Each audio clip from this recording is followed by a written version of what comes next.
ज्ञानाञ्जनशलाकया चक्षुरुन्मिलितं येन तस्मै श्रीगुरवे नमः।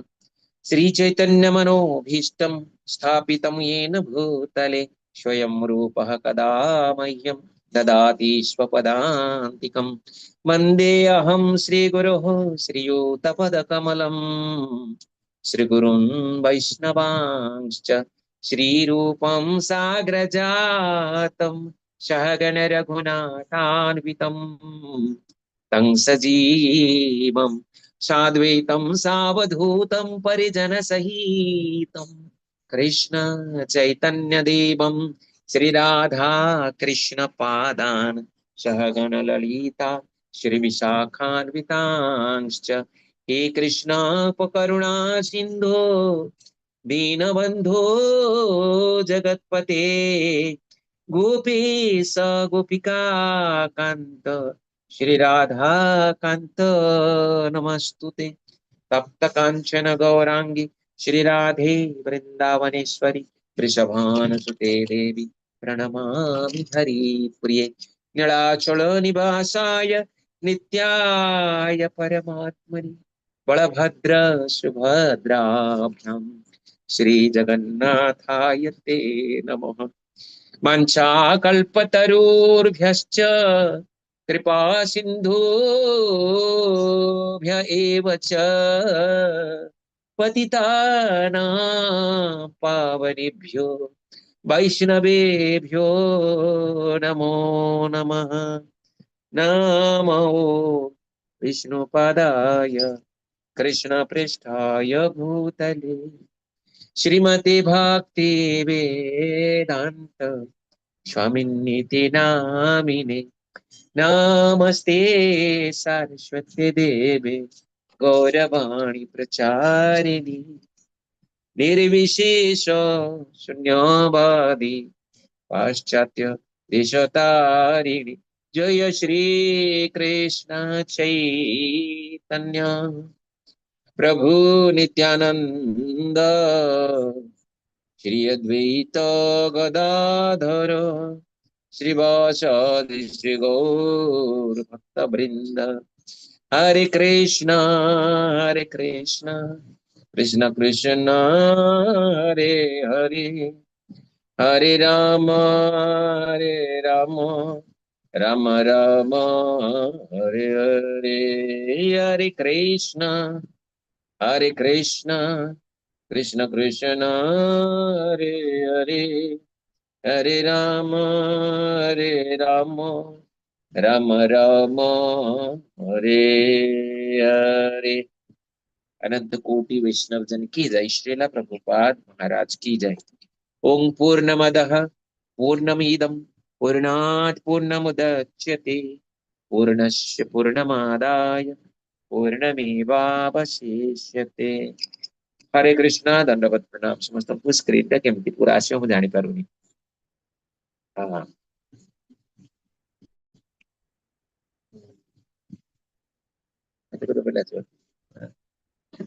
अरे व्हाट ହେଇଗଲା ठीक अच्छे।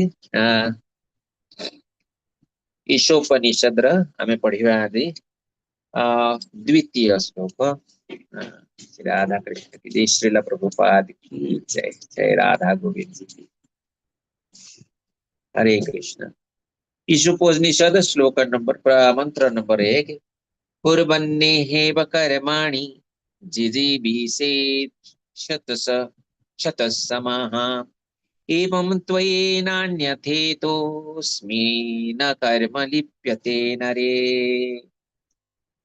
तो शब्दार्थ में पढ़िया नहीं अनुवाद पढ़िया। जदि मनुष्य एपरी भाव में निरंतर कार्य करि जाए तेबे शताधि से शताधिक वर्ष पर्यंत बंचिबार आशा करि पारे। कारण एपरी कार्य ताकू कर्म नियम रे बांधी रखिब नाही। मनुष्य पई या छाड़ अन्य कोनोसी मार्ग नाही।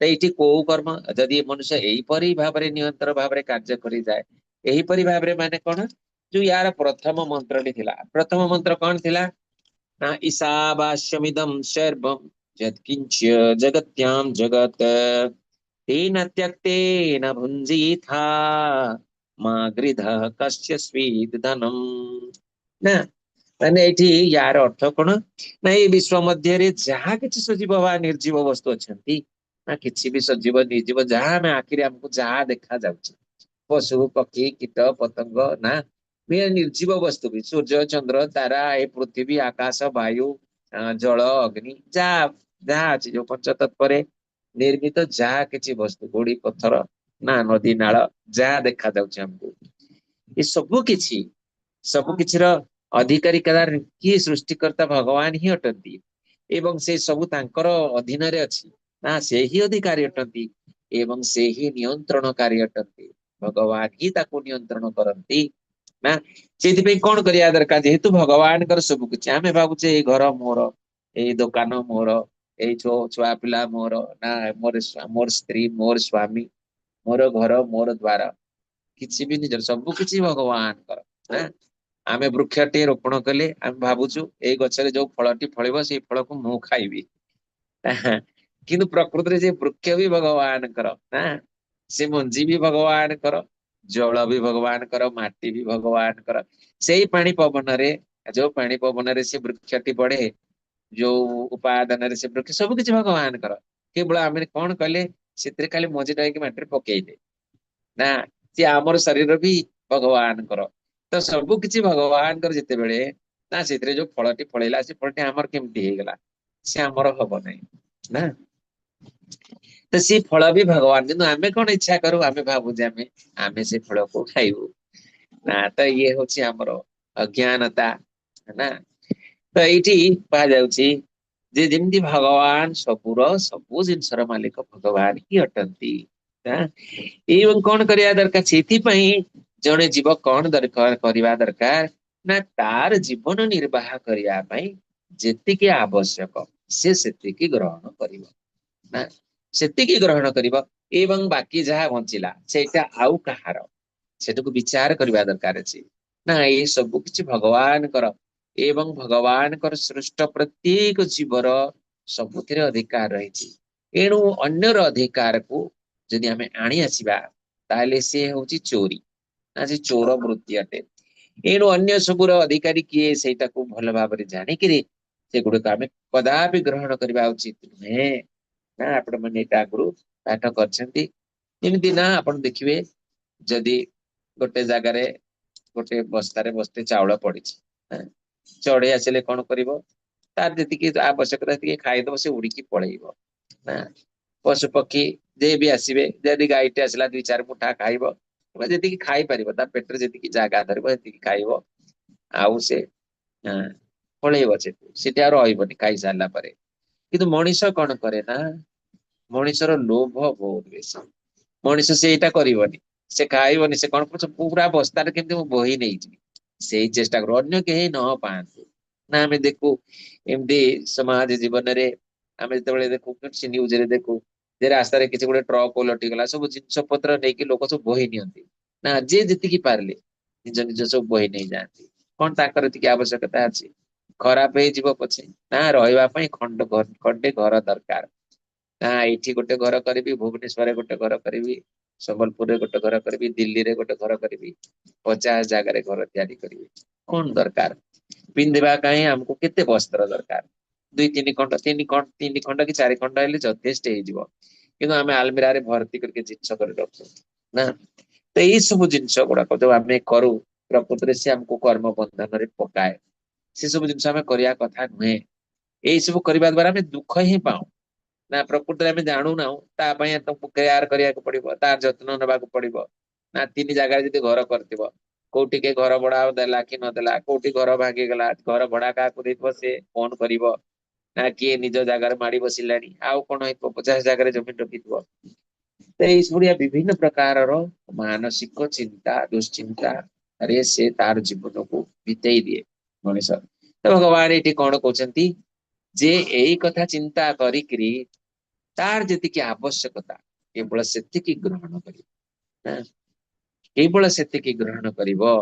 ଏବଂ ବାକିଟାକୁ ସେ ଗ୍ରହଣ କରିବ ନାହିଁ କାହିଁକି ନା ଅନେକ ଜନ୍ମ ପରେ 84 ଲକ୍ଷ ଯୋନିରେ ଭ୍ରମି ଭ୍ରମି ମଣିଷକୁ ଗୋଟେ ସୁଯୋଗ ମିଳେ ଆପଣ ପୂର୍ବ ଶ୍ଲୋକ ମାନଙ୍କରେ ପଢିଥିବେ ଯେ କେବଳ ମାନବ ଯୋନିରେ ହିଁ ଜୀବର ଉଦ୍ଧାର ସମ୍ଭବ, ବାକି ସବୁ ଯୋନିରେ ସେ ବନ୍ଧନ ଦଶାକୁ ପ୍ରାପ୍ତ। କୌଣସି ବନ୍ଧନ ଦଶାକୁ ପ୍ରାପ୍ତ ହୁଏନି, କିନ୍ତୁ ଅନ୍ୟ ଜନ୍ମରେ ତାକୁ ମୁକ୍ତି ହେବାର ବାଟ ନାହିଁ। କାହିଁକି ସେ ଭୋଗ ଯୋନି, ପ୍ରତ୍ୟେକ ଯୋନି, ସେ କୀଟ ପତଙ୍ଗ ହଉ ପଶୁ ପକ୍ଷୀ ସମସ୍ତେ ପ୍ରକୃତିର ନିୟମରେ ବନ୍ଧା। ସେଇଠି ଜୀବର କୌଣସି କର୍ମ କରିବାର ଅଧିକାର ନାହିଁ, ସେ କିଛି କର୍ମ କରିବ ନାହିଁ, କରିପାରିବ ନାହିଁ। ସେ କେବଳ ଭୋଗ ଯୋନି। ଅନ୍ୟ ପୂର୍ବ ଜନ୍ମରେ ସେ କଣ ଭୁଲ କରିଥିଲା ଠିକ କରିଥିଲା, କେବଳ ସେଟାକୁ ଭୋଗ କରିବା। ଇଭିନ୍ ସ୍ୱର୍ଗ ଲୋକରେ ଯୋଉ ଦେବତା ମାନେ ଥାଆନ୍ତି ସେମାନେ ବି କେବଳ ଭୋଗ ହିଁ କରନ୍ତି, ଇନ୍ଦ୍ରିୟ ସୁଖ ହିଁ ଭୋଗ କରନ୍ତି, ଯଦି ବା ସେଇଟା ଉନ୍ନତ ଆହୁରି ମନୁଷ୍ୟ ଜନ୍ମରୁ। କିନ୍ତୁ ସେଇଠି ବି କେବଳ ଭୋଗ ହିଁ ରହିଛି, ସେଠି ବି କର୍ମ କରିବା ଇଏ ନାହିଁ ନା। ଜୀବ ମାନେ ଯଦି ବା ସେଠି କିଛି ଅଛି, କର୍ମ କରିବାର କିଛି ସ୍କୋପ ଅଛି, କିନ୍ତୁ ଦେବତା ମାନେ କେବଳ ଭୋଗରେ ହିଁ ବୁଡି ରହନ୍ତି। ଏଣୁ ସେମାନେ ସମସ୍ତେ ମନୁଷ୍ୟ ଜନ୍ମକୁ ଚାହାନ୍ତି, ଯେ ମନୁଷ୍ୟ ଜନ୍ମ ଗୋଟିଏ ସ୍କୋପ ଦିଆଯାଏ ଜୀବକୁ, ଯେ ତମେ ଯୋଉ ଏତେ ଦିନ ହେଲା ବନ୍ଧନ ଦଶାରେ ପଡିଛ, ତମକୁ ଗୋଟେ ସୁଯୋଗ ଦିଆଗଲା ଯେ ତମେ ଯାଇକିରି କଣ କରିବ ନା ଭଗବାନଙ୍କର ଆରାଧନା କରିବ ନା, ଭଗବାନଙ୍କୁ ଏଇଠିକି ଯୋଉ ମୋର ନିତ୍ୟ ଧାମକୁ ଫେରି ଆସିବା ପାଇଁ ତମେ ଚେଷ୍ଟା କରିବ ନା, ମୁକ୍ତି ଦଶାକୁ ପ୍ରାପ୍ତ ହବ। ଯୋଉ ମୁକ୍ତ ଜୀବ ନା ମୁକ୍ତ ହବ, ଯୋଉ ବନ୍ଧନ ଦଶାରୁ ତୁମେ ମୁକ୍ତ ହବ, ଏବେ ପର୍ଯ୍ୟନ୍ତ ଯୋଉ ପ୍ରତ୍ୟେକ ଯୋନିରେ ପଡିକି ତମେ ଦୁଃଖ କଷ୍ଟ ଭୋଗ କରୁଛ, ଏଇ ଦୁଃଖ କଷ୍ଟରୁ ତୁମକୁ ମୁକ୍ତି ପାଇବା ପାଇଁ ମାନବ ଯୋନିରେ ଜନ୍ମ ଦିଆଗଲା।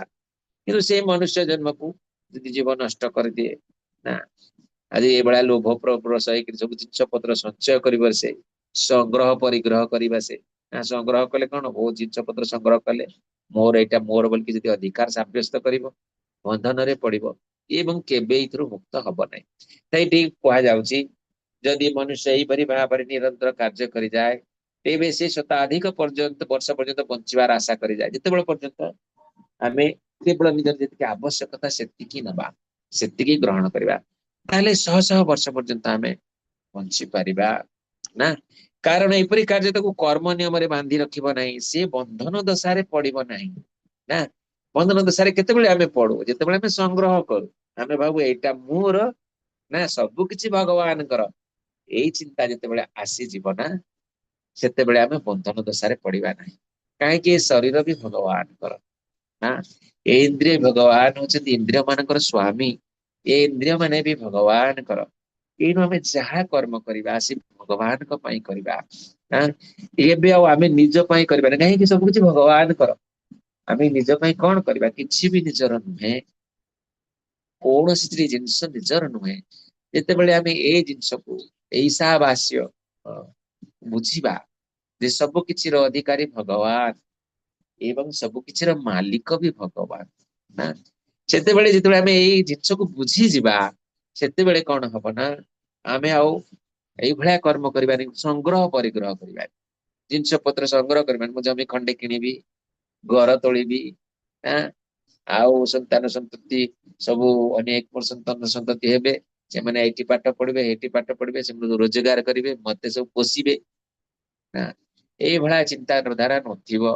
ମୁଁ ମୋ ପାଇଁ କରି ପକାଏ, ମୋ ଘର ଦ୍ୱାର ପାଇଁ, ପିଲା ଲୋକ ନିଜ ପାଇଁ କରି କରି ଆହୁରି କଣ କରନ୍ତି, ନିଜ ନାତି, ମୋ ନାତିଟା ଅଛି ତା ପାଇଁ କିଛି ରଖିଦେଇକି ଯିବି, ଆରେ ନିଜର ବି କିଛି ରହିବନି, ନାତି ପାଇଁ କଣ ରଖିବ ନା।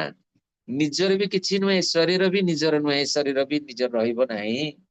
ସରିବର ଯାଇକିରି ଶ୍ମଶାନରେ ମାତୃ ଗର୍ଭରେ ଆରମ୍ଭ ଏବଂ ଶ୍ମଶାନରେ ଯାଇକିରି ଶେଷ ହେଇଯିବ ନା, କିଛି ରହିବ ନାହିଁ। ଏଣୁ ଏଇ ଜିନିଷକୁ ଯେ ବୁଝିଯାଏ ନା, ତାକୁ କୌଣସି କର୍ମ ତାର ସେ ସଂସାରରେ ଯାହା କରେ ଭଗବାନଙ୍କ ପାଇଁ କରେ ନା, ଏବଂ ତାକୁ କୌଣସି କର୍ମ ନିୟମରେ ସେ ବାନ୍ଧି ହୁଏ ନାହିଁ। ମନୁଷ୍ୟ ପାଇଁ ଏହା ଛଡା ଅନ୍ୟ କୌଣସି ମାର୍ଗ ନାହିଁ। ମନୁଷ୍ୟ ଏଇ ଜିନିଷ ହିଁ କରିବା ଦରକାର। ଏଇ ଜିନିଷ ଯେତେବେଳେ ସେ ବୁଝିଯିବ ଏବଂ ଏଇ ରାସ୍ତାରେ ସେ ଅଗ୍ରସର ହବ, ସେତେବେଳେ ସେ ଆ ମୁକ୍ତ ଜୀବ ହେଇଯିବ, ତାକୁ ବନ୍ଧନରେ ହବନି। ତ ଜୀବ କଣ ନା, ଯେତେବେଳେ ଧରା ପୃଷ୍ଠରେ ଅବତୀର୍ଣ୍ଣ ହେଇଛି, ତାକୁ ନିଶ୍ଚିତ ଭାବରେ କର୍ମ କରିବାକୁ ପଡିବ, ଶରୀର ନିର୍ବାହ କରିବାର ଅଛି ନା। ଏଇନୁ କର୍ମ କଲେ କଣ ହୁଏ, ତାକୁ ଶରୀର ନିର୍ବାହ କରିବାର ଅଛି। ଏଣୁ ଶରୀର, ଏଇ ଶରୀର ମାଧ୍ୟମରେ ହିଁ, ଏଇ ଶରୀର ଦ୍ଵାରା ହିଁ ନା କଣ କରିବ ନା, ଇଏ ନିଜକୁ ମୁକ୍ତ ଅବସ୍ଥାକୁ ନେଇଯିବ। ଯୋଉ ଅବସ୍ଥାରେ ସେ ମୁକ୍ତ ଅବସ୍ଥା ପ୍ରାପ୍ତ, କର୍ମ ଦଶାରେ ଆଉ ପଡିବ ନାହିଁ। ये जन्म मृत्यु चक्र से उद्धार हे जीव तो यही शरीर निर्वाह पाई से कौन ताको किसी ना किसी कर्म करने को पड़े एटा प्रकृतिर नियम एटा को केही चेंज करि परिबे नाही ना संसार प्रकृति केही भी मरिबा को चाहती ना देखिए समस्ते बचिबा को चाहती काहे की चाहती ना ये होची यार नियम ये सब बेले अमरत्व ही यार नियम आत्मा मरे नहीं शरीर मृत्यु हो जाए एवं ये शरीर भितर आत्मा अछंती एवं से शरीर को ही निजे बोली भाबुथबारु तांकर जो अमरत्व पद अछि सेति पई से चाहती जे मो सब बेले बचिकी रहिथिबी ना एवं बचिवा पई तांको ए शरीर निर्वाह करिया पई किछि कर्म करिवा को पड़े ना आउ कर्म बंधन मुक्त हवा पई कोन केवल मनुष्य शरीर जितेबेले पर्यंत आमे अकर्म न करिवा कर्मर विभिन्न तीन प्रकार कर्म अछि देखिया कोन कहउछंती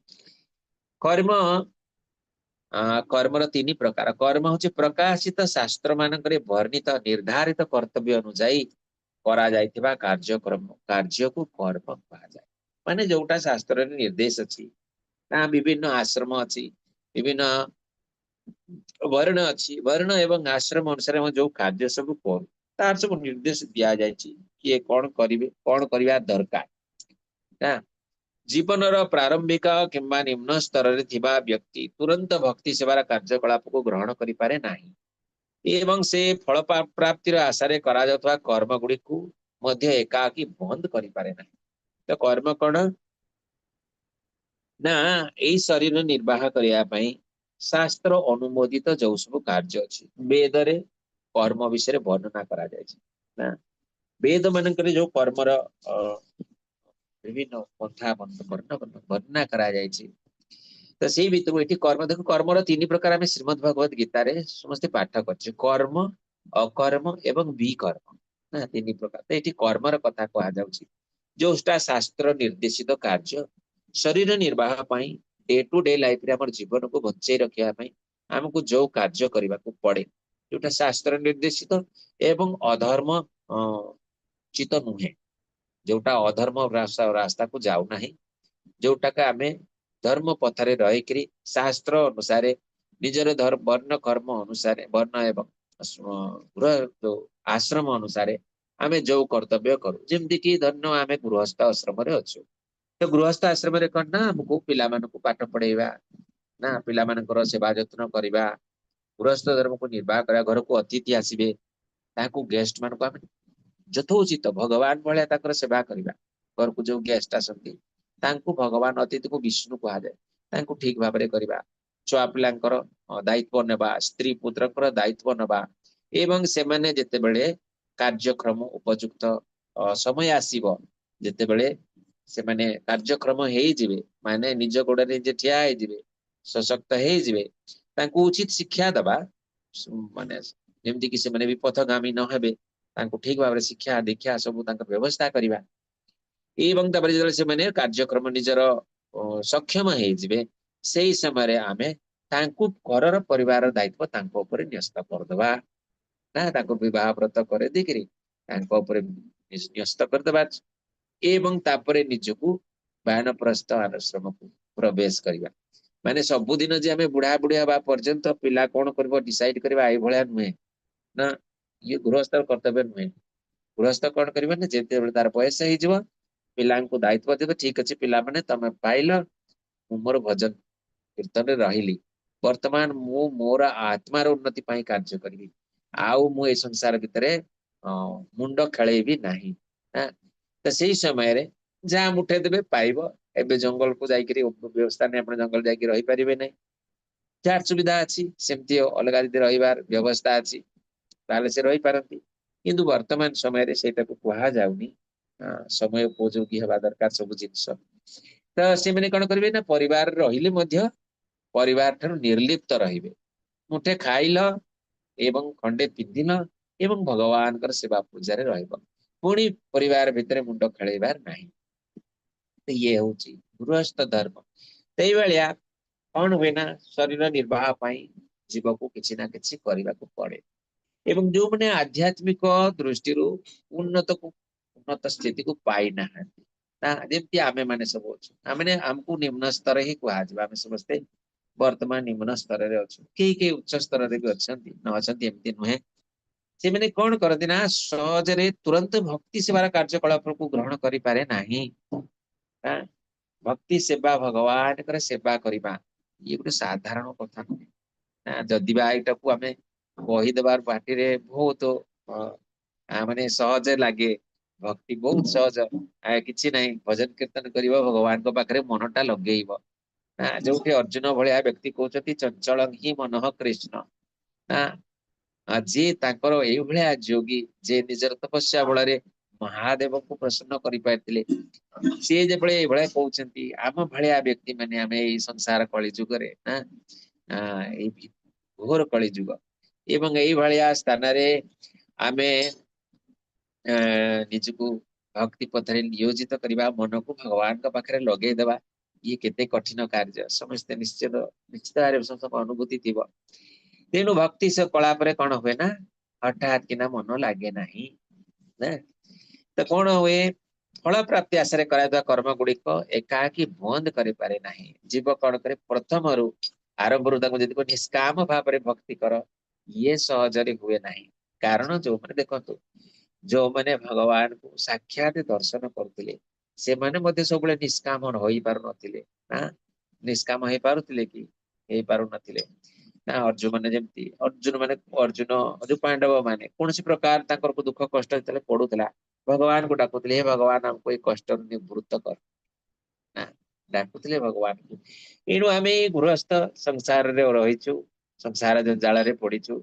ଏଣୁ ଆମେ ଯେ ହଠାତ୍ କିନା ନିଷ୍କାମ ହେଇଯିବା, ନା ଆମ ପିଲାଟିର ଦେହ ଖରାପ ହେଇଗଲା, ଶରୀର ଦେହ କାହାର ଗୋଟେ ଦେହ ଖରାପ ହେଲେ ସାଙ୍ଗେ ସାଙ୍ଗେ ଆରୋଗ୍ୟ କାମନା ପାଇଁ ଭଗବାନଙ୍କ ପାଖରେ ପ୍ରାର୍ଥନା କରି ପକଉ ନା। ଆଉ ଏଇଟା ନା ଯେତେବେଳେ ମଣିଷର ସୁଖର ସ୍ଥିତି ଥାଏ ସେତେବେଳେ ଜଣା ପଡେନି। ଆମେ ସୁଖ ସ୍ଥିତି ହେଲେ ଆମର କୌଣସି ବିପରୀତ ପ୍ରତିକୂଳ ପରିସ୍ଥିତି ଆସିନଥାଏ, ଆମେ ଭାବୁ ଆମେ ବହୁତ ସୁନ୍ଦର ଭାବରେ ଭକ୍ତି କରୁଛୁ, ଆମେ ନିଷ୍କାମ ଭାବରେ ଆମର କୌଣସି କାମନା ନାହିଁ, କାହିଁକି ନା ସବୁ ଠିକ ଠିକ ଯାଉଛି। କିନ୍ତୁ ଯେତେବେଳେ ବିପରୀତ ବିକଟ ପରିସ୍ଥିତି ଆସେ ସେତେବେଳେ ଜଣା ପଡେ ଯେ ଆମେ କେତେ ନିଷ୍କାମ ଅଛୁ। ନିଜର ଗୋଟେ ପ୍ରିୟ ପରିଜନ ଯେତେବେଳେ ଦେହ ଖରାପ ଥିବ, କୌଣସି ପ୍ରିୟ ପରିଜନର, ସେତେବେଳେ ଭଗବାନଙ୍କୁ ଠିକ ଅଛି ଆମେ ଦେବାଦେବୀ ପାଖକୁ ଯିବାନି, କିନ୍ତୁ ଭଗବାନଙ୍କ ପାଖରେ କଣ ନିଷ୍କାମ ହେଇଛୁ ନା? ଆମେ ନିଷ୍କାମ ହେଇପାରୁନା। ଏଣୁ କୌଣସି କାର୍ଯ୍ୟ ସହଜରେ ବ୍ୟକ୍ତି ଲୋକମାନେ କଣ କରନ୍ତି, ଯେତେବେଳେ ନିମ୍ନ ସ୍ତରରେ ଥାଆନ୍ତି, ଉଚ୍ଚ ସ୍ତରକୁ ଯାଇନାହାନ୍ତି, ସେଇ ସମୟରେ ମାନେ କର୍ମ ଗୁଡିକୁ ଭୌତିକ କାର୍ଯ୍ୟ ଗୁଡାକ ବନ୍ଦ କରିପାରନ୍ତି ନାହିଁ। ଆମ ଧରିନିୟତ ଆମର କ୍ଲାସ ଅଛି ଏବଂ ଏଇ ସମୟରେ ଘରେ କାହାର ଜଣଙ୍କର ଦେହ ବହୁତ ସିରିୟସ ହେଇଗଲା, ଆମକୁ କଣ କ୍ଲାସ କରିପାରିବି? ମୋ ମନରେ ଯାଇକି ସେଇଠି ରହିବ, ସାଙ୍ଗେ ସାଙ୍ଗେ ହସ୍ପିଟାଲ ନବାକୁ ପଡିବ ନା। ଏଇଭଳିଆ ଆମେ ସବୁ ସମାଜ ଜୀବନରେ ଅଛୁ। ସେଇଠି ଆମେ ଏକାକି ସକାମ କର୍ମ ବା ଯୋଉ ଫଳ ପ୍ରାପ୍ତି ଆଶାରେ ଭଗବାନଙ୍କର ପୂଜା ସେବା, ଯେମିତିକି ବେଦରେ ବର୍ଣ୍ଣିତ ସକାମ କର୍ମ ସବୁ ଅଛି, ବିଭିନ୍ନ ଯଜ୍ଞ ଅଛି, ବିଭିନ୍ନ ପ୍ରକାର ପୂଜା ଉପାସନା ଅଛି, ହଠାତ୍ କିନା ବ୍ୟକ୍ତି ବନ୍ଦ କରିପାରେ ନାହିଁ।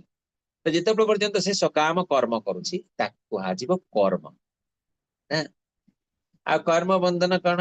ଏଇ ସକାମ କର୍ମ କଲେ ସେ ବନ୍ଧନରେ ପଡେ। ଜୀବ ସ୍ୱଭାବତ ଶାଶ୍ୱତ, କିନ୍ତୁ ଭୌତିକ ଅସ୍ତିତ୍ୱର ବନ୍ଧନ କାରଣରୁ ତାକୁ ପୁନଃ ପୌଣିକ ନିଜ ଶରୀର ପରିବର୍ତ୍ତନ କରିବାକୁ ପଡେ। ଯଦିବା ଜୀବ ଆତ୍ମା ଶାଶ୍ୱତ, ଆମେ ପଢିଛୁ ଅଜୋ ନିତ୍ୟ ଶାଶ୍ୱତୋୟଂ ପୁରାଣ ନା ହନ୍ୟତେ ହନ୍ୟମାନେ ଶରୀରେ। ଜୀବ ସବୁବେଳେ ଅଜ, ଅଜନ୍ମ, ନିତ୍ୟ ଏବଂ ଶାଶ୍ୱତ ଅଟେ। କିନ୍ତୁ କଣ ହୁଏ, ଭୌତିକ ଅସ୍ତିତ୍ୱର ବନ୍ଧନର କାରଣ ତାକୁ ପୁନଃ ପୁନଃ ନିଜ ଶରୀର ପରିବର୍ତ୍ତନ କରିବାକୁ ପଡେ। କିନ୍ତୁ ଆତ୍ମା ଯଦିବା ଅଜୋ ନିତ୍ୟ ଅଟନ୍ତି, କିନ୍ତୁ ତାଙ୍କୁ ଶରୀରର ଆବଶ୍ୟକତା ଅଛି। ନା ଶରୀର ନହେଲେ କିଛି କୌଣସି କାର୍ଯ୍ୟ, ଏଇ ଯୋଉ ସଂସାର ଆମେ ଦେଖୁଛୁ ଚଳାୟମାନ ହଉଛି ଶରୀର ମାନଙ୍କ ଦ୍ଵାରା ନା। ଆପଣ ମାନେ ସମସ୍ତେ ପଢିଛନ୍ତି, ଯେହେତୁ ଅପରା ପ୍ରକୃତି ପରା ପ୍ରକୃତି ଯେତେବେଳେ ମିଳନ ହୁଅନ୍ତି ସେତେବେଳେ ଜୀବ ମାନେ ସୃଷ୍ଟି ହୁଅନ୍ତି, ଏବଂ ଜୀବ ମାନେ ଯେତେବେଳେ ସୃଷ୍ଟି ହୁଅନ୍ତି ଏଇ ସଂସାରରେ ଚଳାୟମାନ ହୁଏ। ଯେତେବେଳେ ଜୀବ ଶରୀର ପ୍ରାପ୍ତ ହୁଏ, ଭୌତିକ ବନ୍ଧନ ଅସ୍ତିତ୍ୱର ବନ୍ଧନ, ମାନେ ଭୌତିକ ଅସ୍ତିତ୍ୱ କଣ ବନ୍ଧନ କଣ? ଏଇ ଶରୀର ଦଶା, ଶରୀରକୁ ପ୍ରାପ୍ତ ହବା। ଯେତେବେଳେ ଆମେ ଶରୀର ପ୍ରାପ୍ତ ହଉ ସେତେବେଳେ ଏଇ ଶରୀର ପାଇଁ କର୍ମ କରୁ ଏବଂ ପୁନଃ ପୁନଃ କର୍ମ ଫଳରେ ବାନ୍ଧି ହଉ ଏବଂ ପୁନଃ ପୁନଃ ଅନ୍ୟ ଅନ୍ୟ ସବୁ ଶରୀର ଧାରଣ କରୁ ନିଜର କର୍ମ ଅନୁସାରେ। କିଏ ଉଚ୍ଚତର ଯୋନିକୁ ଯାଏ, କିଏ ନିଚତର ଯୋନିକୁ ଯାଏ। किंतु से तार विभिन्न प्रकार शरीर से धारण करे।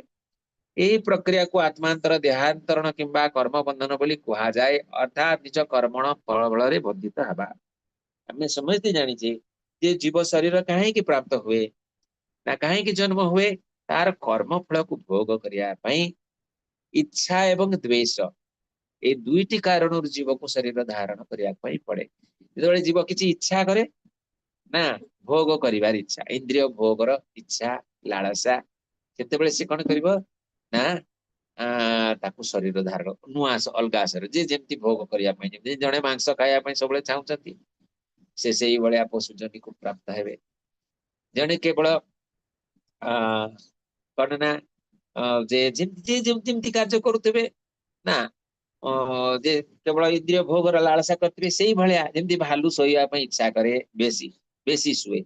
जो मैंने मानव शरीर पाई दिन राति शोथे से मैंने भालू शरीर पाइबे। जो मैंने सब शरीर जो मॉडल माने अच्छी फिल्म स्टार माने अच्छा सब निजर शरीर को प्रदर्शित कर कौन करे आज वृक्ष जनि मिल से वृक्ष जनि को प्राप्त हेबे ना एवं वृक्ष रे भाया विभिन्न निजर इच्छा अनुसार शरीर प्राप्त हुए एवं द्वेष जो आम अन्य को द्वेष करू से हमको शरीर प्राप्त हुए। भगवान को प्रति आम द्वेष करूँ से पतित आत्मा है गलु ना आम भगवान को पाखे नित्य धाम रे थिले कौन सी दोष जो आमर कौन सी द्वेष जेहेतु आम भगवान को सहित द्वेष कले एणुक आम जो भौतिक जगत रे पतित है गले। एवं ये कौन ना आमको विभिन्न प्रकार सब कर्म करने को पड़े एवं कर्म फल भोग करने को पड़े। आउ कौन ना यही कर्म जीव निजक भोग करने चाहे एवं किसी के समय ये जो भोग कर्म तार भोग कर इच्छा एवं कर्म ये विस्तार लाभ करे। से विस्तार लाभ कर से कौन करे परोपकारिता समाजवाद साम्यवाद राष्ट्रवाद एवं मानववाद विभिन्न वाद गुड़िकर कर्म बंधन अत्यंत आकर्षणीय रूप नियंत्रित। तो ये जदि आसे भावे जो आम भावु संसार रे जे निज पाई कर्म कले भोग करूछु ना ना परोपकारिता समाजवाद एटा भी कौन ये देखो ये जगार ये भी इंद्रिय सुखर चिंतन थाए। प्रकृति आम देखु जड़े बहुत समाज सेवा करछंती बहुत राष्ट्र देश बचान से कौन थाए से मान सम्मान पद प्रतिष्ठा ना कौन प्राइज कौन ये मिल से भाया सबू रही थाए लालसा थाए से सुप्त भाव थाए। एणु जना पड़े आम अन्य क्या साहय कर भाव आम बड़ माने बड़ आम बड़ धर्म कार्य करछु किंतु प्रकृति आप देखिए कौन से छोटिया लोक प्राय लोक को देखिए कौन सी जगह गोटे मानव कहे मानव सेवा करुछु कहे भिखारी को डाकिबे खाया देवे एवं फोटो उठे से सोशल मीडिया रे छाड़े ता माने कौन ताने लोक आमको जानतु आम के दानी आम कि भाया कर्म करछु आम बहुत भल काम करछु दान करिवार गोटे जस नाम जसर पद प्रतिष्ठार मध्य लालसा सूक्ष्म भाव से आपे आपे आसीज कहीं से भगवत कार्य जिते पर्यंत कौन सी कार्य भगवत कार्य है न थाए ना एवं यही कार्य गुड़ाक क्षति ना केत क्षति ना जिते जने ईशावास्य को जानिब जे सबु किछि भगवान कर मु कौन दान करी क्या मु किछि दान करिवार मोर क्षमता ना सबु किछि भगवान कर एणु तांकर जार जोटा अधिकार मु अधिकार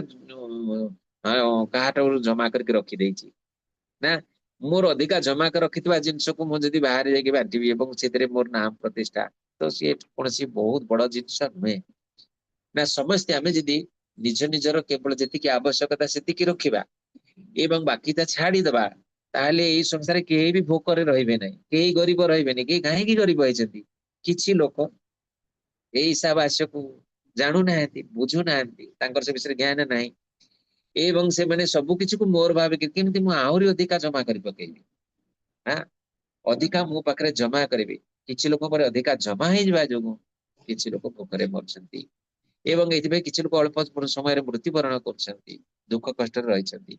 यदि ईशावास्य को समस्ते बुझिबे जे सब किछि भगवान कर अटे भगवान ही मालिक अटंती मोर जतिके दरकार मु सेतिके ग्रहण कली ताले संसार केही गरीब रहिबेनी कौन सी जिनसर कौन सी खाद्यर अभाव नहीं भगवान जी जीव सृष्टि करछंती ସେତିକି ଶସ୍ୟ ମହଜୁଦ ଅଛି, କିନ୍ତୁ ଜଣେ ଭୋକରେ ମରୁଛି ନା ଆଉ ଜଣେ ଖାଇ ଖାଇ ପେଟୁ ହେଇଯାଉଛି।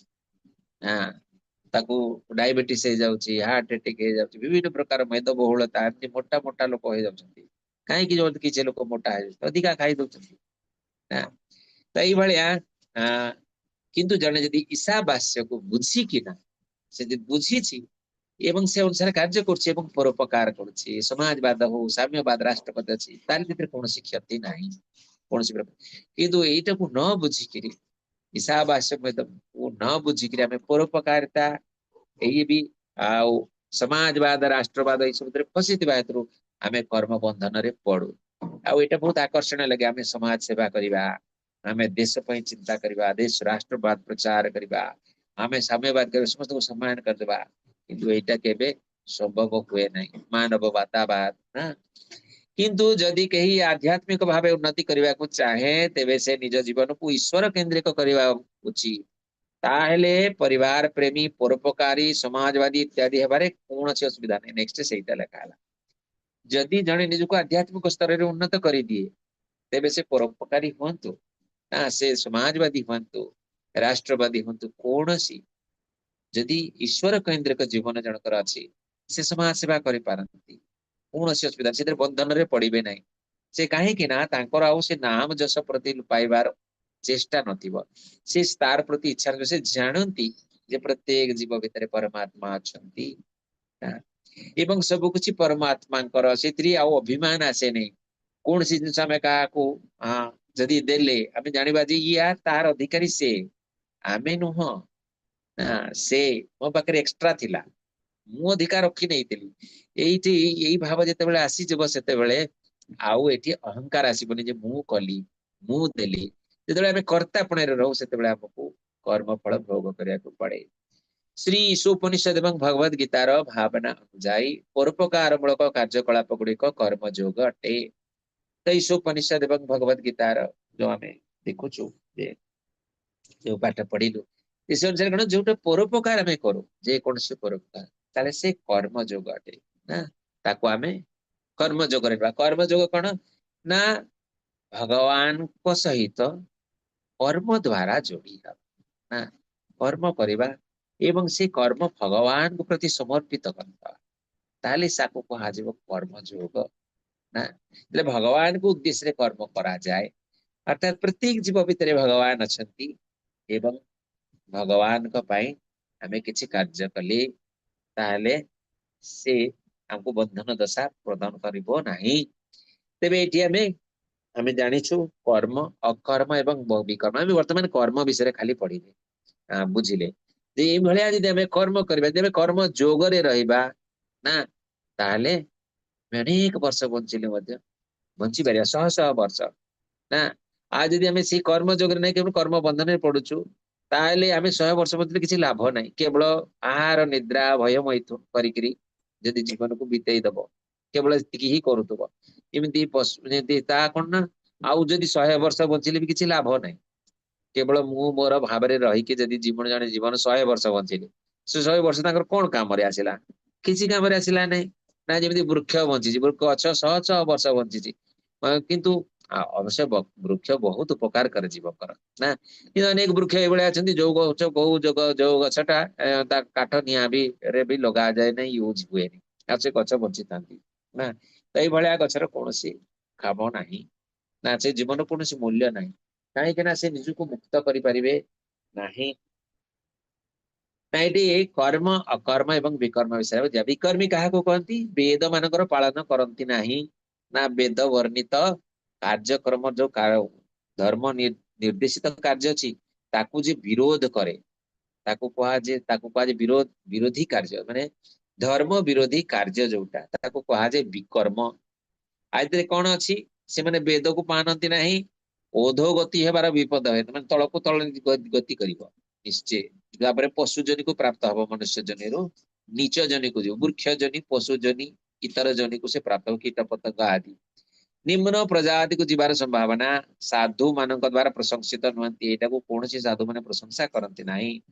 ଲୋଭ, କ୍ଷତି, ଜୀବନର ଉଦ୍ଦେଶ୍ୟ କଣ? ଜୀବନର ଉଦ୍ଦେଶ୍ୟ କଣ ସେମାନେ ଜାଣନ୍ତି ନାହିଁ ନା। एवं जीवन उद्देश्य तांकर सार्थक पूर्ण हुए नहीं। मनुष्य जीवन उद्देश्य कौन? यही जन्म मृत्यु चक्र उद्धार पाइबा ता पई चेष्टा करिबा। अनंत कोटि जन्म रे आमे आहार निद्रा भय मैथुन सब करि आसीचे ना। एवं मनुष्य जन तार अधिका किसी करूना, किंतु एथिरे कौन अछि? एथिरे सुजोग अछि जे जने जीव कौन करिवो ना एई जन्म मृत्यु चक्र उद्धार पाइ जबार चेष्टा करिवो, किंतु से सेटा करती नाही, से जानती ही नहीं ना। आउरी उल्टा से नीच जन को पड़े जाती। कर्मी गण वेद मानकर पालन करती, पवित्र स्वर्ग लोक प्राप्त करती, आ देवता मानकर शरीर प्राप्त करती, शेषरे मर्त्य लोक को फेरी आसती। कर्मी लोक माने कौन? जो माने कर्म माने सकाम कर्म करती, अनेक जाग यज्ञ विभिन्न प्रकार कार्य करती, से माने कौन करिवे ना वेद अध्यय जेहेतु वेदर शास्त्र नियम पालन करछथि से माने उच्च जोनि को जिवे, देवलोक को प्राप्त हेबे, स्वर्ग लोक प्राप्त हेबे, देवता शरीर प्राप्त हेबे।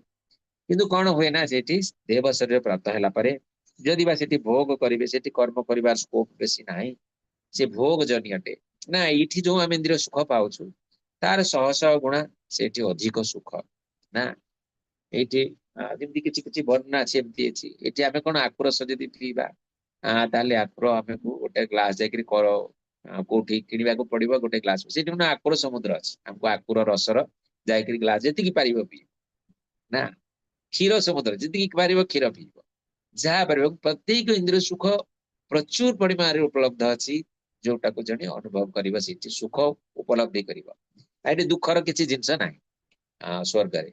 किंतु ईर्षा अछि सेठी भी, द्वेष अछि ना। इंद्र केमति ईर्षा करती, कई जन मोर पद नहीं जीव कि भय करती, कई जन तपस्या कले। तो एई भलिया तांकर किछि जेतले सरी जाए सेठी भोगर तांकर अवधि सरी जेमति हमर अकाउंट्स रे पैसा अछि, पैसा सरी गेले आमे कोन करबा पुणी जोठी कि हेठी कि तळको पळै आसिया। तो सेमति तांकर जेतेबेले से अकाउंट्स रो धर्म रो अकाउंट्स खत्म हो जाए, से पुणी ए पृथ्वी पृष्ठ को फेरी आसती मर्त्य लोक को ना। एवं उत्तम शरीर प्राप्त होती, मनुष्य जोनि प्राप्त हेबे, भल जगार जन्म हेबे, तांकर भोग सरिला तापरे अन्य कार्य करिवे। अकर्मी कण करे श्री कृष्ण भक्त भक्ति सेवार स्तर को आसीचंती। अकर्म कण आपण समस्त जानती, जेतेबेले जने भगवान कर निमंते कार्य करे एवं प्रत्येक कार्य को से भगवान का निमंते समर्पित कर दिए। जेमिति नारद मुनि से किछि करती लोक को, लोक कौन कहती ना विभिन्न लीला रे विभिन्न सिनेमा सीरियल रे देखा जाए जे नारद कौन करती विभिन्न प्रकार असुविधा कार्य करती, जेमति झगड़ा लगे दियंती का भितरे ना। असुर मान को सब भेद असुर मान को देवता मान भेद बतई दियंती जाइकरी, एवं असुर देवता मान भितरे ईर्षा सृष्टि कर दियंती। एई भलिया नुहे, ये बहुत ही भूल धारणा। नारद मुनि कौन करती केवल जहा भगवान कर निर्देश सेतरे तांको के निंदा करू के प्रशंसा करू तांकर सेते किछि जाय आसे नाही ना। जोटा संसार पय मंगल कर एवं भगवान कर कार्य रे से केवल सहाय्य करती। भगवान जहा चाहती तांको कार्य से सहाय्य करती, केवल भगवान करे मते कार्य करती 24 आवर। से कौन सी दिन भगवान कर इच्छा विरुद्ध रे कौन सी कार्य करती नहीं ना। एवं भगवान को पई सदा सर्वदा समर्पित। तो ये होची अकर्म, जेतेबेले आमे भगवान को पई कार्य करू एवं कौन सी कार्य निजर इंद्रिय सुख पई करूना, तेतेबेले से अकर्म रे परिणत होता, अर्थात तार कर्म फल भोग आपको करने को पड़े नहीं। फलप्रद कर्म फल आशा युक्त बंधन सृष्टि करे। यदि कौन सी फलप्रद कर्म कौन करिबा से फल आशा को बंधन सृष्टि करे, एटा से बुझती अनुष्मान अकर्म अकर्मी से कर्म करे नहीं। यार अर्थ पुनर्जन्म जानतु, मतलब से जानती जे कर्म फल रे बांधी हेले कर्म तो पुनर्जन्म ग्रहण करी। एणु अकर्मी कौन करते से अकर्म कर कौन सी कर्म को जदि बा से कार्य करते एमती नुहे कि संसार किसी करती ना, एभलिया नुहे समस्त कार्य करती ना। एमती गृह उचित जहाँ कार्य करा सबु किछि भगवान को समर्पित करती, तांकरी उद्देश्य रे कार्य करती। एटे नारद मुनिकर दिया जायछि। श्री उपनिषद हमको ईशावास्य भावना रे निजर शक्ति को नियोजित करने को उपदेश दिए ना। ईशावास्य भावना कौन? सबु किछि भगवान कर सबुर अधिकारी भगवान, सबुर नियंत्रणकारी भगवान। एणु जेतिकी आमर आवश्यकता अछि आमे सेतिकी ग्रहण करिबा एवं बाकी द्रव्य पुरे आमे लोभ करिया नहीं। अन्य रे एटा अन्य कहार जहार भाविके ताको त्याग करिबा। एहीपरि भाବରେ सदा व्यस्त ରହିଲେ ଆମେ ବହୁ ବର୍ଷ ପର୍ଯ୍ୟନ୍ତ ବଞ୍ଚିବାର ଇଚ୍ଛା କରିପାରିବା। ଆମେ ଯଦି ଏଇ ଭାବରେ ରହୁ ଶହ ଶହ ବର୍ଷ ଆମେ ବଞ୍ଚିଲେ ମଧ୍ୟ ଆମର କୌଣସି କ୍ଷତି ନାହିଁ, କାହିଁକି ଆମେ କର୍ମ ଦଶାରେ ପଡିବା ନାହିଁ। ବନ୍ଧନ ଆମକୁ କୌଣସି କର୍ମ ଆମକୁ ବନ୍ଧନରେ ପକେଇ ପାରିବ ନାହିଁ। ନଚେତ ଦୀର୍ଘ ଜୀବନର ନିଜସ୍ୱ କୌଣସି ବିଶେଷ ମୂଲ୍ୟ ନାହିଁ, ନହେଲେ କୌଣସି ଏଇଭଳିଆ ବହୁତ ବର୍ଷ ବଞ୍ଚିକି କିଛି ଲାଭ ନାହିଁ ନିଜର ଯଦି ଆତ୍ମାର ସଦ୍ଗତି କିଛି କରି ନ ପାରିଲ। ଏକ ଗଛ ଶହ ଶହ ବର୍ଷ ଧରି ବଞ୍ଚି ରହିପାରେ, କିନ୍ତୁ ଗଛ ପରି ଦୀର୍ଘ ସମୟ ବଞ୍ଚିବା କିମ୍ବା କମାରର ଧୌକଣୀ ପରି କେବଳ ଶ୍ୱାସ ନେବା କିମ୍ବା ଶୁକର ଏବଂ କୁକର ପରି ସନ୍ତାନ ଉତ୍ପନ୍ନ କରିବା କିମ୍ବା କଣ ଲେଖାଛି ଉଠ ପରି କେବଳ ଖାଇବା ଓଟ ପରି କେବଳ ଖାଇବାରେ ମଗ୍ନ ରହିବାର କୌଣସି ପ୍ରକୃତ ଅର୍ଥ ନାହିଁ। ଯେମିତି ଓଟ ବହୁତ ଖାଏ, ସବୁବେଳେ ଖାଉ ହିଁ ଥାଏ, ଯେ ପାକୁଳି କରୁଥିବ ଖାଉଥିବ ନା। ଶୁକର ଯେମିତି ଯେମିତି କୁକୁର ଏବଂ ଶୁକର ମାନେ ଆମଠାରୁ ଆମେ ଯାହା ଇନ୍ଦ୍ରିୟ ଭୋଗ କରୁଛୁ ଏବଂ ଶୁକର ଯେମିତି ଗୋଟେ ଘୁଷୁରୀ କିମ୍ବା କୁକୁର ତାଠାରୁ କମ ସୁଖ ଭୋଗ କରୁନାହାନ୍ତି ନା। ତାର ଗୋଟେ ଉଦାହରଣ ଅଛି। ଏଥରେ କଣ ଚିହ୍ନା ହେଇଥିଲା ନା, ଇନ୍ଦ୍ରିୟ ଦେବତା କୌଣସି ଭୁଲ କାର୍ଯ୍ୟ କରିବାରୁ ତାଙ୍କର ଶୁକର ଜନି ପ୍ରାପ୍ତ ହେଇଗଲା ନା, ସେ ଘୁଷୁରୀ ଜନ୍ମକୁ ପ୍ରାପ୍ତ ହେଲେ, ଘୁଷୁରୀ ଶରୀର ପ୍ରାପ୍ତ ହେଲେ ଏବଂ ଶୁକର ହେଇକରି ସେ ପୃଥିବୀ ପୃଷ୍ଠରେ ରହିଲେ, କାଦୁଅ ମଳ ଭିତରେ ରହିଲେ ଏବଂ ସେଇଠି ତାଙ୍କର ଜଣେ ସେଇଠି ପୁଣି ସେ ସଂସାର କଲେ, ଜଣେ ଶୁକରୀ ସହିତ ସଙ୍ଗ କଲେ ଏବଂ ଅନେକ ସନ୍ତାନ ସନ୍ତତି ଉତ୍ପନ୍ନ କଲେ ଏବଂ କାଦୁଅରେ ସେ ସେମିତି ମାଟି ପଙ୍କ ସେଇ ନଳ ନର୍ଦ୍ଦମା ଭିତରେ ସେ ରହିଥାନ୍ତି। ଏଇ ସମୟରେ କଣ ହେଲା ନା, ଦେଖିଲେ ଯେ କିନ୍ତୁ ଦେବତା ଯେହେତୁ ଅଭିଶାପ ପାଇକରି ସେ ହେଇଗଲେ, ଦେବଲୋକ ଖାଲି ହେଇଗଲା, ଇନ୍ଦ୍ରପଦରେ କେହି ନାହାନ୍ତି। ତାପରେ ବ୍ରହ୍ମା ଦେଖିଲେ ଯେ ଆରେ ଏଇଭଳିଆ କଲେ ତ ବହୁତ ଅସୁବିଧା ହବ, ଦେବତା ମାନଙ୍କର କୌଣସି ଯଦି ରାଜା ନ ରହିବେ, ଶାସକ ନ ରହିବେ, କେମିତି ଶାସନ ବ୍ୟବସ୍ଥା କେମିତି ଚାଲିବ, କିଛି ଜିନିଷ ବ୍ୟବସ୍ଥିତ ହବନି। ଏଣୁ ପୁଣି ସେ କଣ କଲେ ନା, ଯାଇକିରି ଇନ୍ଦ୍ରକୁ ଅନେକ ଦିନ ପରେ ଯାଇକିରି ଇନ୍ଦ୍ରକୁ କହିଲେ ଯେ ତମେ ଫେରି ଚାଲ, ହଁ ସ୍ୱର୍ଗକୁ ଫେରି ଚାଲ ତମେ। ସେ କହିଲେ ଯେ ଘୁଷୁରୀ ଶରୀରରେ ଥାଇକିରି ଇନ୍ଦ୍ର କହୁଛନ୍ତି ଯେ ଆରେ ସେଇଠି କଣ ଏଇଭଳିଆ ମତେ ସୁଖ ମିଳିବ? ନାଇଁ ସେଠି ବହୁତ ସୁଖ ଅଛି, ଚାଲ ତମେ ଫେରି ଚାଲ, ସ୍ୱର୍ଗ ସୁଖ ତମେ କଳ୍ପନା କରିପାରିବନି। ସେ କହିଲେ ନା ମତେ ଏଇଭଳିଆ ଗୋଟେ ମାଇ ଘୁଷୁରୀ ଦରକାର, ସେଠି କଣ ମାଇ ଘୁଷୁରୀ ମିଳିବ ନା? ସେ କହିବେ ଇନ୍ଦ୍ର କହିବେ ହଁ ନା ସେଠି ସଚୀ ଦେବୀ ଅଛନ୍ତି। ମାଇ ଘୁଷୁରୀ କଣ, ସେଠି ସଚୀ ଦେବୀ ଅଛନ୍ତି, ସେ ତମର ପତ୍ନୀ, ସେ ବହୁତ ସୁନ୍ଦର, ତାଙ୍କୁ ତମେ କଳ୍ପନା କରିପାରିବନି। ଇନ୍ଦ୍ର କହିଲେ କି ନା ଏଇଭଳିଆ କଣ କାଦୁଅ ପଙ୍କ ଏଇଭଳିଆ ସବୁ ମିଳିବ ନା, ଏଇ ଛୁଆ ପିଲା ମୋର ଏ ସମସ୍ତେ ଯିବେ, ତାହେଲେ ନବ, ତାହେଲେ ମୁଁ ରାଜି, ଏଇଭଳିଆ ପଙ୍କ ଯଦି ମିଳିବ ତାହେଲେ ମୁଁ ରାଜି, ନହେଲେ ନାହିଁ। ତାପରେ ଭଗବାନ ବ୍ରହ୍ମା ତାପରେ ଭଗବାନ ଯାଇଥାନ୍ତି, ସରି ମୁଁ ଗୋଟେ ଭୁଲ କହୁଛି, ଭଗବାନ ଡାକିବା ପାଇଁ ଯାଇଥାନ୍ତି ନା। ତାପରେ କଣ କରନ୍ତି ନା ଧୀରେ ଧୀରେ ତାଙ୍କର ଗୋଟେ ଗୋଟେ କରି ମୂର୍ତ୍ତି ମାରି ଦିଅନ୍ତି ପତ୍ନୀକୁ, ମାନେ ପିଲାମାନଙ୍କୁ ମାରିବେ, ତାପରେ ପିଲାମାନେ ଗୋଟେ ଗୋଟେ ପିଲା ମରିଯିବେ, ସେ ବାହାବେ, ପିଲାମାନେ ମରିଗଲେ କଣ ହେଲା, ମୋର ତ ଶୁକରୀ ଅଛି, ମୁଁ ତାଠାରୁ ଆହୁରି ଅନେକ ସନ୍ତାନ ଉତ୍ପାଦନ କରିବି। ତାପରେ ଶୁକରକୁ ମାରିବେ, ତାପରେ ତାକୁ ଚେତନା ପକେଇବେ, ତାକୁ ଜଣେଇବେ ଯେ ତାକୁ ନିଜ ଶରୀରକୁ ଆଣିବେ, ତାଙ୍କର ସେ ଶରୀର ମୁକ୍ତ କରିବେ, କହିବେ ଦେଖ ତମେ ଇନ୍ଦ୍ର ନା, ଇନ୍ଦ୍ର ସୁଖ ମାନେ ଏଇ ଭୌତିକ ଜଗତର ସୁଖ କିଭଳିଆ। ଏଇଠି ଜଣେ ଘୁଷୁରୀ ଶରୀର ପ୍ରାପ୍ତ ହେଇଥିଲେ ମଧ୍ୟ ସେ ଭାବେ ଯେ ମୁଁ ବହୁତ ସୁଖରେ ଅଛି ନା। ଏଣୁ ଘୁଷୁରୀ ଶରୀର ଯୋଉ ଜୀବ ଅଛି ସେ ଯେ ଆମ ଠାରୁ କମ ଇନ୍ଦ୍ରିୟ ସୁଖ ପାଉଛି ଏଇଭଳିଆ ନୁହେଁ, ସେ ଆମଠାରୁ ଅଧିକ ଉପଭୋଗ କରୁଛି ନା। ଏଣୁ ଏଭଳିଆ ଜୀବନ କିନ୍ତୁ କିଛି ମାନେ ନାହିଁ, କାହିଁକି ନା ଯଦି ବା ସେ ଇନ୍ଦ୍ରିୟ ସୁଖ ଭୋଗ କରୁଛି, ସେଇଠି ଏଇ ଜନ୍ମ ମୃତ୍ୟୁ ଜରା ବ୍ୟାଧି ଏଥିରୁ ମୁକ୍ତ ପାଇବାର କୌଣସି ଉପାୟ ନାହିଁ ନା, ମୁକ୍ତ ହବାର ରାସ୍ତା ନାହିଁ, କେବଳ ମାନବ ଶରୀରରେ ଅଛି। ଏବଂ ମାନବ ଶରୀର ମୁକ୍ତ ହବ କେତେବେଳେ, ଯେତେବେଳେ ସେ ଅକର୍ମ କରିବ। ଏଣୁ ଏଭଳିଆ ଶହ ଶହ ବର୍ଷ ଅନେକ ବର୍ଷ ବଞ୍ଚିବାର କୌଣସି ଲାଭ ନାହିଁ। ତେବେ ଆମର ପାଠ ଏଇଠି ଶେଷ ହେଇଯାଇଛି। ଏଇଠି ଗୋଟେ ପ୍ରଶ୍ନ ଅଛି, ଆପଣ ମାନେ ତାକୁ ଲେଖିକି ପଠେଇବେ। କର୍ମ ଅକର୍ମ ଏବଂ ବିକର୍ମକୁ ପରିଭାଷିତ କରନ୍ତୁ। ଆମେ କର୍ମ କର୍ମ ବିକର୍ମ ବିଷୟରେ ପାଠ କଲେ ଏବଂ ଯଥାସାଧ୍ୟ ଯଦି ବା ମୋର କୌଣସି ଯୋଗ୍ୟତା ନାହିଁ, ମୁଁ ଚେଷ୍ଟା କଲି ୟାକୁ କରିବା ଆପଣଙ୍କର ପାଠ କରିବା ପାଇଁ। କୌଣସି ପ୍ରକାର ତ୍ରୁଟି ହେଇଥିଲେ ଆପଣ ମାନେ ନିଶ୍ଚିତ ଭାବରେ मोर से दोष को क्षमा करिवे। यदि कौन प्रकार प्रश्न थाए आप पचारि पारती मु यथा साध्य से प्रश्नर उत्तर देवाई चेष्टा करी। हरे कृष्ण।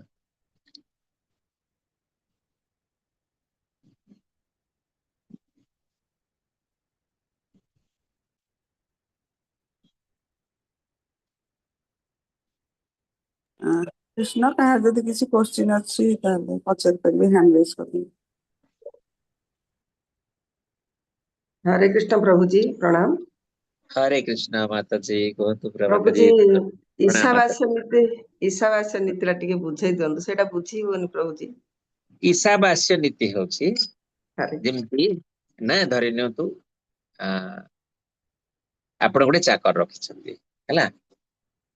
आपण गोटे चाकर रखिछंती आपण घरे के सर्वेंट काम करथबे से जो आपण घर आपणकर अर्थ आपणकर जिंस पत्र आपणकर ना धरि नियंतु आपण चाकर को कहले आपण बगीचा रे गोटे गछ लगा से गोटे गछटे लगे आ से गछर किछि फळ हला से जदि कहब से चाकटा कहब कि एई गछ आपणक बगीचा रे आपण मंजी देले आपण लगेଇବା ପାଇଁ कहले ताकू लगे एटाकू लगेबे से लगेला तार से जेतु से तुम आपणकर सर्वेंट हिसाब रे काम करछि ना आपण ताकू अर्थ भी दउछंती एणु से कौन कल ना आपणकर घर पानी नेकि लगेला ता घर से पानी आनी आपणकर पानी देला आपण पैसा देकरी सार किनिले से सार देला ना से जदि कब से गछरे जहाँ फल फलिब से कब कि सब फल मोर मु नै जीवी सब आपण हाँ कहबे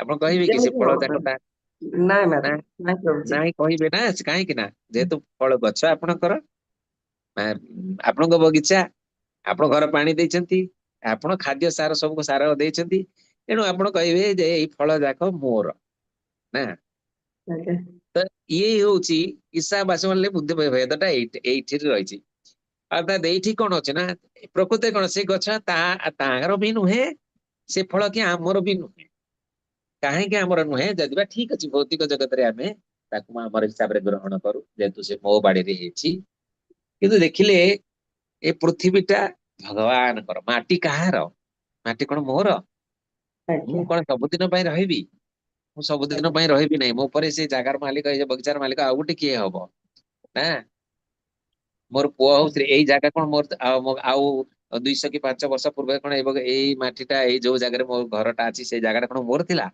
नथिला ना आ 500 कि 100 वर्ष पर से जागा मोर रहा 100 वर्ष 150 वर्ष पर मोर रही मु आ 50 वर्ष बंचीबी कि आ बंचीबी ना तो से जागा माटी मोर नुहे ए पानी पवन कोन मोर पानी पवन किए तैयारी करछि भगवान तैयारी करछथि ना पानी भी भगवान कर पवन भी भगवान कर सूर्य किरण न पाइले वृक्ष गछलता हब नाही सूर्य भी भगवान कर शक्ति रे आलोक प्रदान करछंती ना एवं एई माटी रे से जो मंजीटा में जगेले बगीचा रे से मंजी भी भगवान को मंजी भगवान न चाहिले कोन मंजी हबो प्रत्येक बीजरे भामे विभूति जगरे पडिचु प्रत्येक बीज जीवर बीज होची मु भगवान कहउचंती बीज रूप रे मु ही अछि प्रत्येक जीवर बीज होची मु ना जो मंजीटा से भगवान कर प्रतीक अटे ना से भगवान के द्वारा से मंजी मोर नुहे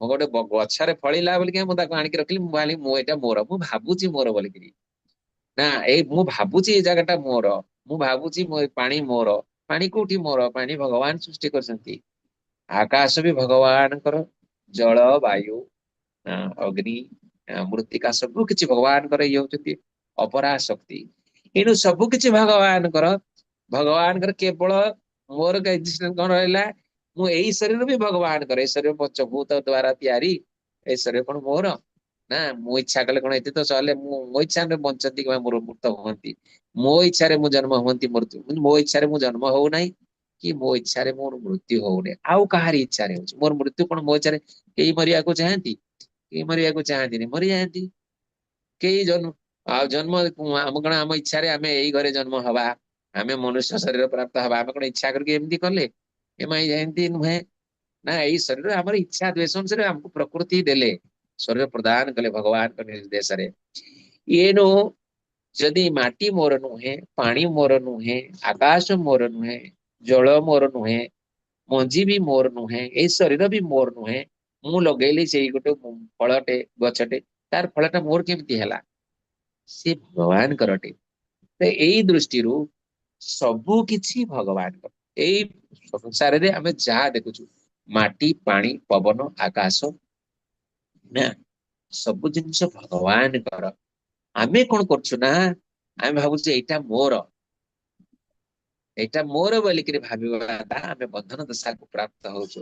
ଏବଂ ସେଇଟା ମୋର ଆମେ ଭାବୁଛୁ କୌଣସିଟା ମୋର ନୁହେଁ, ଏବଂ ମୋର ଭାବିକିରି ଆମେ ସେଥିରେ ଯେହେତୁ କର୍ତ୍ତା, ଆମେ ଆମ ଅଧିକାର ସାବ୍ୟସ୍ତ କରୁଛୁ ଏବଂ ନିଜକୁ କର୍ତ୍ତାପଣ ମୁଁ କରିଛି, ମୋର ତାର ଫଳଟା ମୁଁ ଭୋଗ କରିବି, ଏଣୁକରି ଆମେ ଭୋଗ ବନ୍ଧନରେ ବାନ୍ଧି ହଉଛୁ।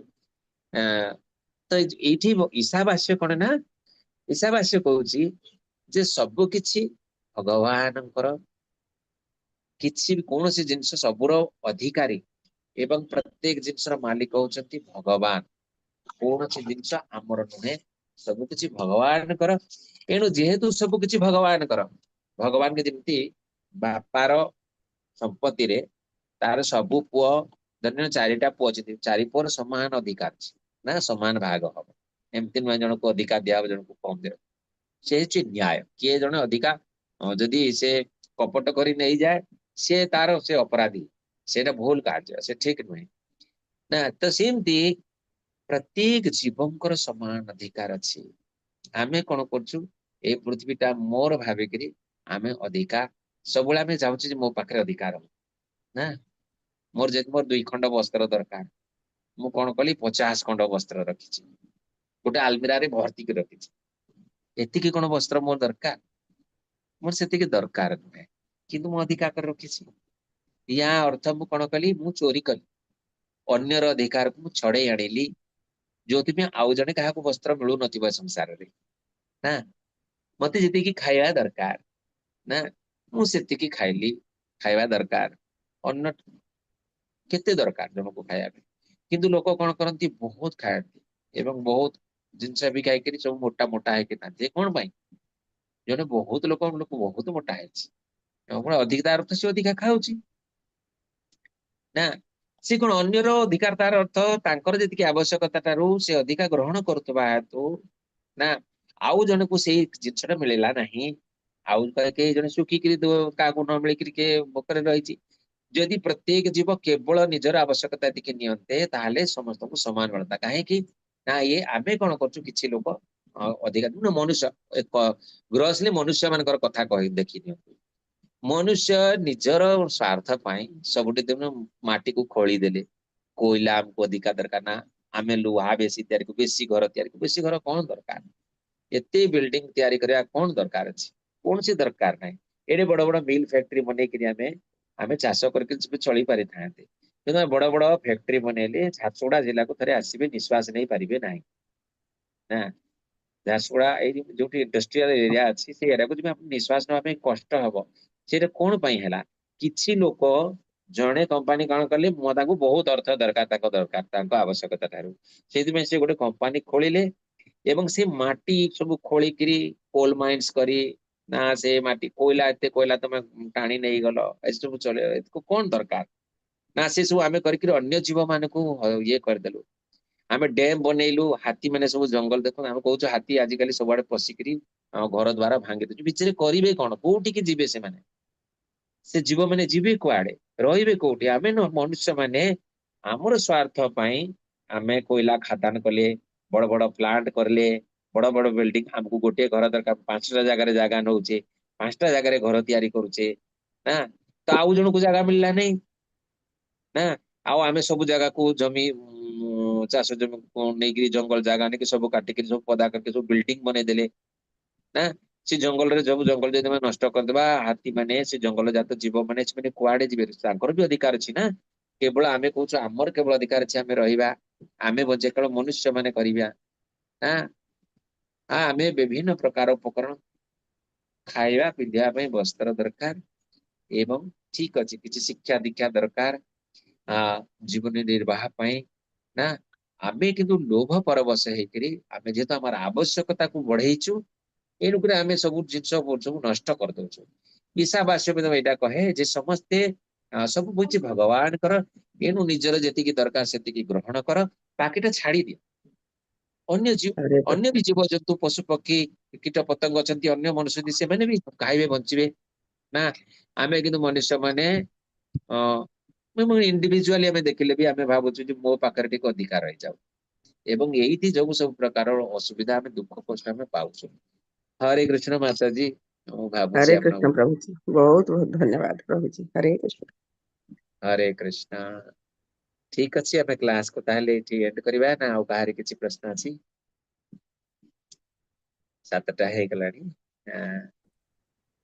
ठीक अछि आमे क्लास एंड करिया वाञ्छा कल्पतरुर्भ्यश्च कृपा सिन्धुभ्य एव च पतितानां पावनेभ्यो वैष्णवेभ्यो नमो नमः हरे कृष्णा कृष्णा कृष्णा हरे हरे हरे राम राम राम हरे हरे अनंत कोटि वैष्णव जन की जय जय श्रीला प्रभुपाद महाराज की जय जय अपने अपने गुरु महाराज की जय जय जय जय समवेत भक्त वृंद की जय जय जय जय जय श्री राधे जय जय श्री राधे हरे कृष्णा दंडवत प्रणाम समस्तों को हरे कृष्ण कृष्ण प्रणाम दंडवत प्रणाम। प्रणाम प्रणाम प्रभु प्रभु हरे जी, हरे कृष्णा कृष्ण, प्रणाम हरे प्रणाम। कृष्ण